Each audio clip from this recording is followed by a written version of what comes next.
Good morning, everyone. It's Pastor Jason. Thank you so much for joining me for Coffee with Compassion.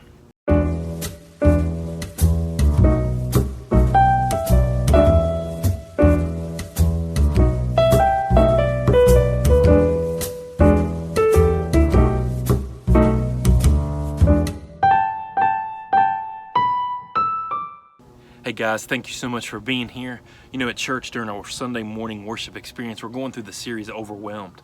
We're talking about some just mental things that we struggle with and how we can overcome those. And one of those things is depression. You know, with the advent of the COVID-19 virus, depression has become amplified during this process that we're going through. And you know, I think we've all struggled with it somewhat, but we may not understand the deeper parts of it.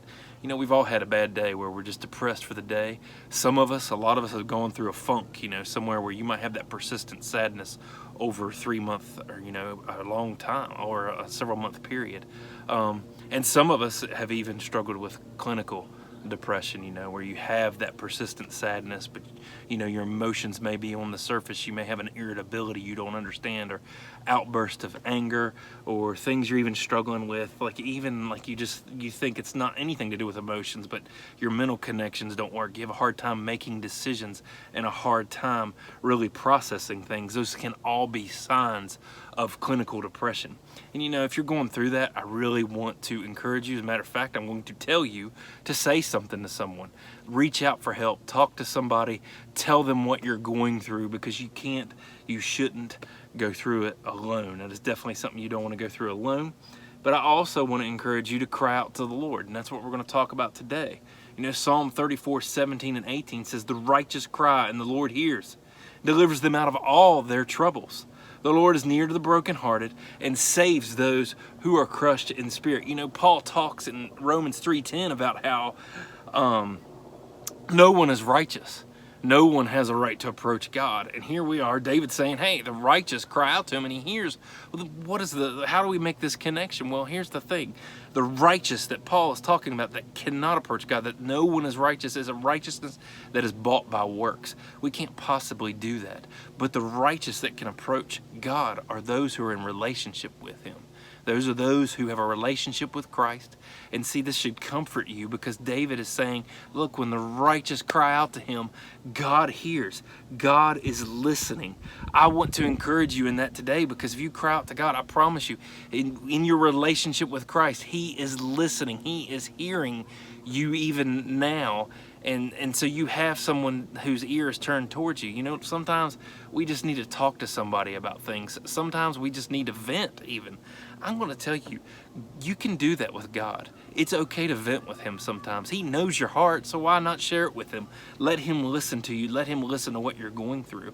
I also want to say that David goes on to tell us that he will deliver us out of all our troubles. Again, we kind of have a tension here, because I've known Jesus for over 20 years. And I still have troubles. I would assume you're in the same boat.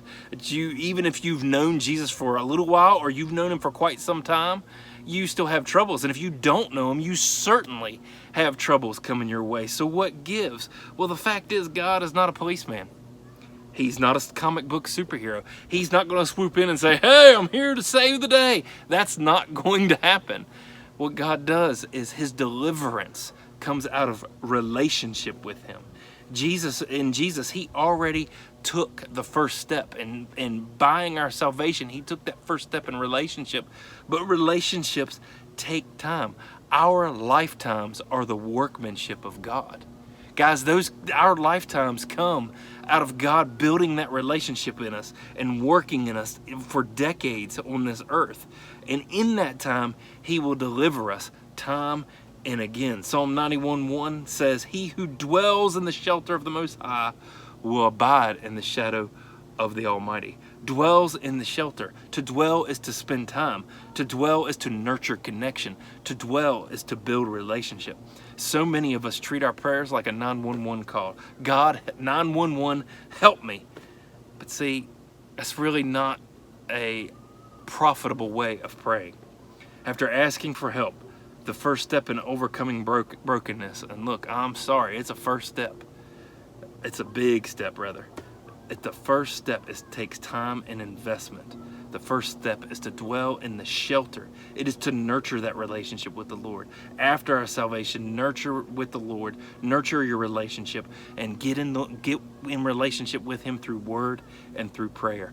Please, guys, today, spend time in His word, spend time in prayer. I promise you, it will be profitable. You all have an awesome day. Hey guys, if you haven't connected with us, look in the comments. Fill out that connect card. If you need to talk to somebody about Jesus, fill out that connect card. You need somebody to pray for you, fill out that connect card. You all have an awesome day. Thanks.